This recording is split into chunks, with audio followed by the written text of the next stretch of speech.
Okay, let's get into it. Today we're reading Crispin, The Cross of Lead, a novel by Avi. I want to ask you to please forgive me. Because of masks, I'm experiencing some topical dermatitis on my lips. There is a scientific reason why this is happening with all the moisture that's caught up in your mask, coming from your nasal passage and coming from just your carbon dioxide. But that moisture that gets caught up in your mask, my face is very sensitive to. So that's what you're seeing there. And yes, pipe cleaner, curlers. That's right, because I want to get this book read. All right, let's continue. Chapters, we're going to do 4, 5, and 6 on this recording. All right, chapter 4. Following my escape from John Aycliffe and my night of forest hiding, it was the sound of a tolling bell that woke me. Dawn had come, and the Stromford Church was announcing early morning prayers. Prime. In haste, I made the sign of the cross over my heart, offered up my daily prayer, and listened closely. All I heard was the sound of the bell and muted forest babble, nothing to alarm me. Once awake, however, I could only think of what I'd seen the night before, the meeting in the woods of the steward and the stranger. Nor could I remove from my mind the steward's hateful look when he brought down his sword with the clear intent of killing me. Even so, I tried to convince myself that it would not matter. In the past, Aycliffe had treated me badly. His attack on me the night before was not that great an exception. Why should he, I told myself, be concerned that I, a nobody, had seen him in the forest meeting? It seemed my best course of action would be to return to my home and act as though nothing untoward had occurred. With the coming of morning's light, it took little to determine where I was. I made my way toward the village. Since my mother had been a cotter, one who held no land in her own right, she and I lived in a rented one-room dwelling that stood at the far edge of our forest, of our village, that is, by the northern boundary cross. A thin thatch roof kept out most of the rain. Earth was our floor, and since it was at some distance from the village, I was able to remain hidden from those who had truly gone to their daily labor. I was just about to emerge from the woods and run toward our hut when I caught sight of the bailiff, Roger Kinsworthy, and the reeve, Ode Langland. Not only were they carrying pikes and axes, they were heading for my cottage. Unsettled, I drew back quickly and concealed myself behind some bushes to observe their intentions as they entered our small building. Perhaps they were looking for me because they emerged in moments, but then, to my great shock, they began to use their tools to pull the structure down. The cottage, being a small, mean construction, could not withstand their assault. Within moments, it was little more than a heap of thatch, wattle, and clay. Not content with that, Kingsworthy produced a flint from his wallet, struck sparks, and set ablaze the place I had called home for 13 years. Deeply shaken, I fled back to the forest. As I went, I kept asking myself why they should have done such a thing. I could not believe it was merely because I'd seen the steward in the forest the night before. Once within the woods, I decided to go to the high rock which stood near the forest edge and overlooked our village. Though the rock was difficult to climb, I'd done so before on one of my solitary rambles. It was to be hoped that I'd see something to help me understand what was happening. It was not, however, till mid-morning, which I knew by the position of the sun and the ringing of the church bell proclaiming terce, that I reached the rock. Once having made sure I was alone, I climbed. While the rock was not an easy ascent, at some places it was little less than a cliff. I reached the pinnacle.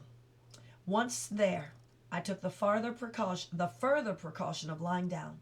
Only then did I lift my head and look about.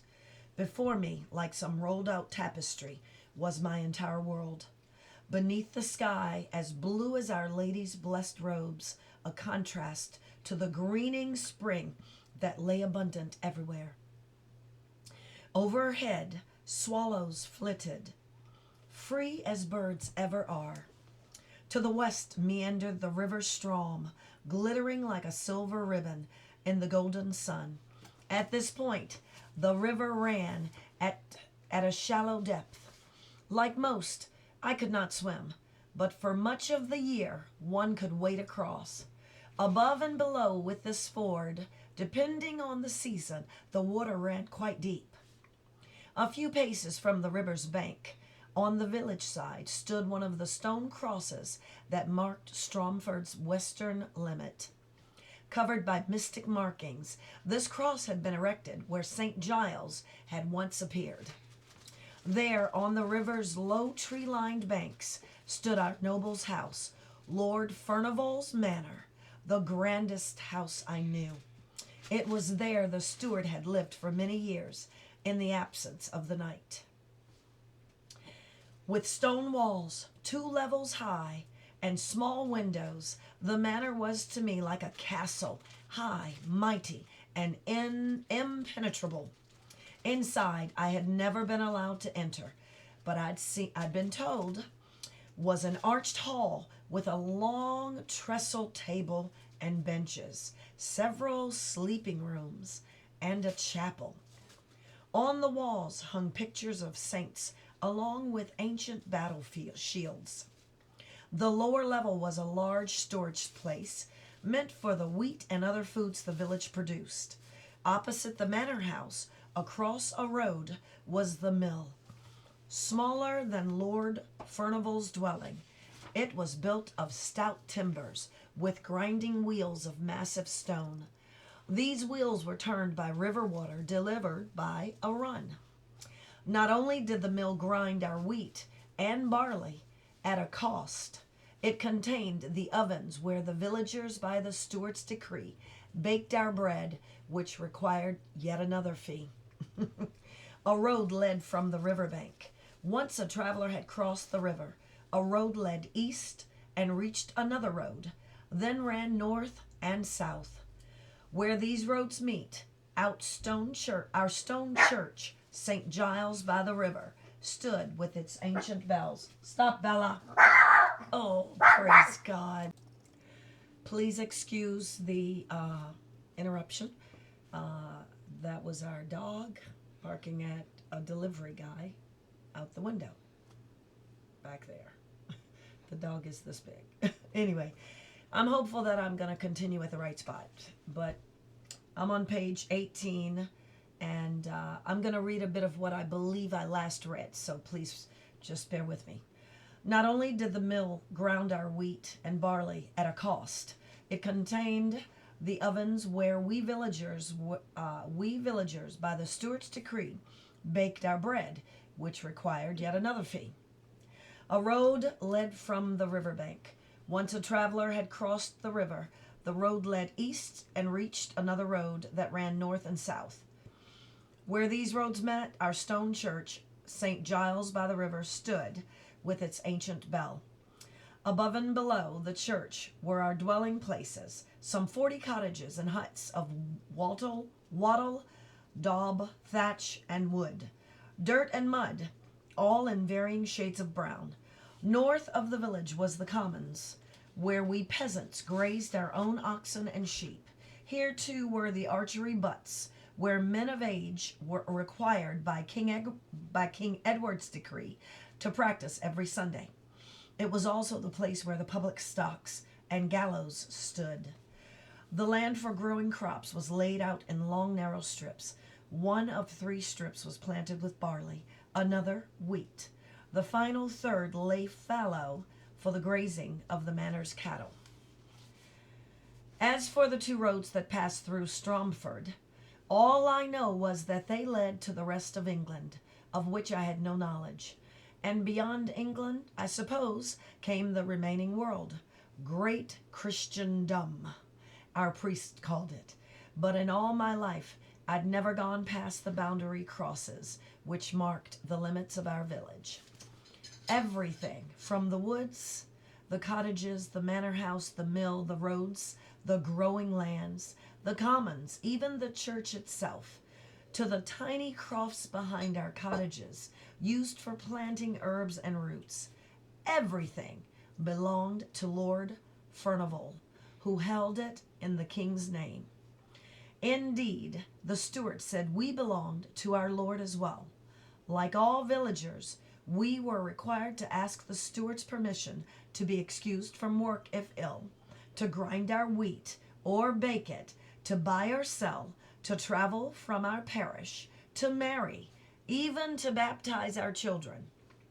In return, we gained two things. When we died, there was a hope of heaven, and Lord Furnival protected us from the Scots, the French, the Danes, and the wicked infidels. But that morning, I had little doubt I'd never be protected again. Chapter 5. As I gazed from the high rock, all seemed calm and completely normal. Men, women, and children were in their fields at their lawful labor, plowing, weeding, sowing, where they would remain till dusk. But as I watched, I saw two horses with riders emerge from the manor house. By the way one of the riders sat, not well, I was sure it was John Aycliffe, the steward. The other man, I supposed, was the one I'd seen with him the night before. The two rode slowly to the church, dismounted, and then went inside. I waited. The church bell began to ring. It was not the slow rhythmic pealing that announced the canonical hours, but a strident, urgent clamor, a call to important news. In the fields, people stopped their work and looked about. Within moments, they began to walk toward the church. Others emerged from cottages. It did not take long before the entire village was assembled in front of the church porch. Once all had gathered, the bell ceased to ring. 3 men stepped from the church. The first to come was the steward, then the stranger. The last was Father Quinnell, whom I recognized because his old age had marked him with a stoop. The trio placed themselves before the door of the church, where the steward briefly addressed the crowd. Then the stranger held forth at greater length. Finally, Father Quinnell spoke, then followed by the steward and the stranger, as well as all the villagers. He led the way back into the church. The church bell now began to toll again, as if a mass were being announced. But for whom, or what purpose, I could not guess. I was tempted to go forward, but my apprehension, greatly increased by the destruction of my house, kept me back. Instead, I bowed my head in prayer. O great and giving Jesus, I, whom have no name, who am nothing, who does not know what to do, who is all alone in thy world, I, who am full of sin, I implore thy blessed help, or I'm undone.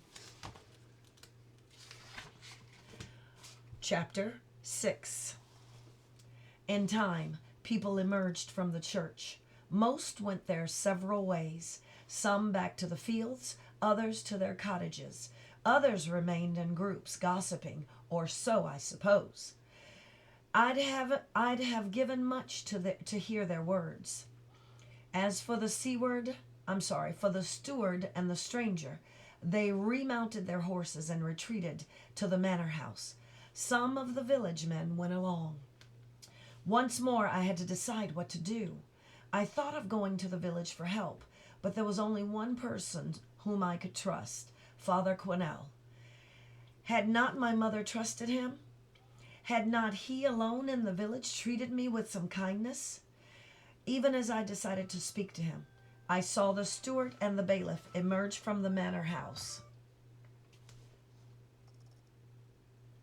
I saw the steward and the bailiff emerge from the manor house, along with men from the village.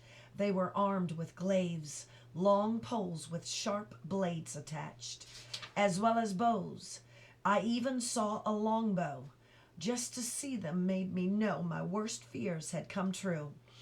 A hue and cry had been raised against me. Clinging to the rock, I watched the search party for as long as I was able. But when they became hidden by forest cover, it was time for me to flee. My visit to the priest would have to wait until the night. Chapter 7. My day was spent in a hiding place. My day was spent in a hiding game. Even though I was hunted in many places, the merciful saints were kind. I was not caught. The searchers did come close once or twice. I could have touched their garments as they passed. On one such occasion, I learned enough to confirm my worst suspicions. It fell out this way. Late in the day, I had climbed into a great oak so thick with leaves it hid me completely. Below, passing, then pausing, were two men. Matthew was a stout, honest fellow, known for his skill with the glaive. Luke was a small, wiry man, considered Stromford's finest archer. Both men lived near the mill. Pausing beneath the tree in which I hid, I heard Matthew say, "I don't think we'll find the boy. He'll have gone leagues by now." Then Matthew, shaking his head, said, "There's a kind of strength in lunacy. I've seen it before. And the steward says it was madness over his mother's death that caused the boy to break into the manor house and steal his money. When I, in my high perch, heard these words, I could hardly believe them. I was being accused of theft I had not done. "So it's said," Luke replied, but not that I thought with much conviction. For a moment, neither spoke. Then Matthew, in a low, cautious voice, said, "If you believe it, do you?" I held my breath as Luke took his time to answer. Then he said, "Do I think that Asta's son, a boy of 13, who's as skittish as a new chick, entered the steward's home, broke into the money chest, and ran off in the forest? Ah, Matthew, I'm sure marvelous things happen in this world. I've seen a few of them myself, but no, by the true cross, I don't believe he did such a thing." "Nor do I," Matthew said with greater strength, "but the steward says it's so." "And that's the end of it," Luke added with a sigh. Then they spoke bitterly of the things the steward had done, how he had increased their labors, imposed countless fines, taken many taxes, increased punishments, and all in all limited their ancient freedoms by being a tyrant in the name of Lord Furnival. Luke sat upon the ground and said, "He's no kin of Lord Furnival, only of his wife." To which Matthew added, "God grant our Lord long life, so he may visit us soon, and we might put our petitions before him." Both men crossed themselves. Having spoken, they drifted off. I'd listened to such talk before, but always whispered.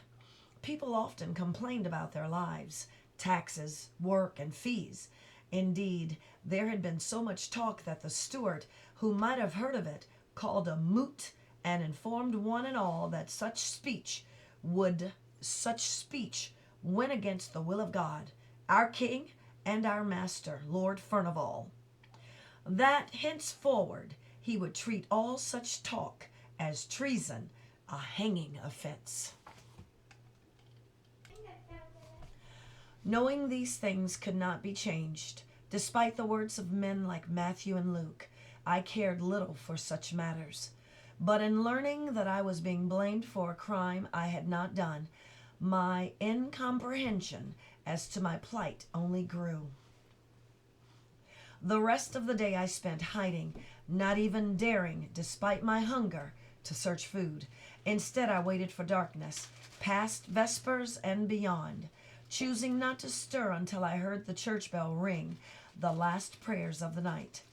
Compline. Still, I held back for fear of being seen. But once the day was truly over, when the curfew bell had rung and all lay still as stone, I crawled from my hiding place. The night was intensely dark. Low clouds hid the moon and stars. The air was calm, though animals' slops and whiffs of burning wood made it rank. No lights came from the village, but some gleamed in the manor house. Only then did I creep toward the church, alone, uncertain, and very full of fear. The end of chapter 7.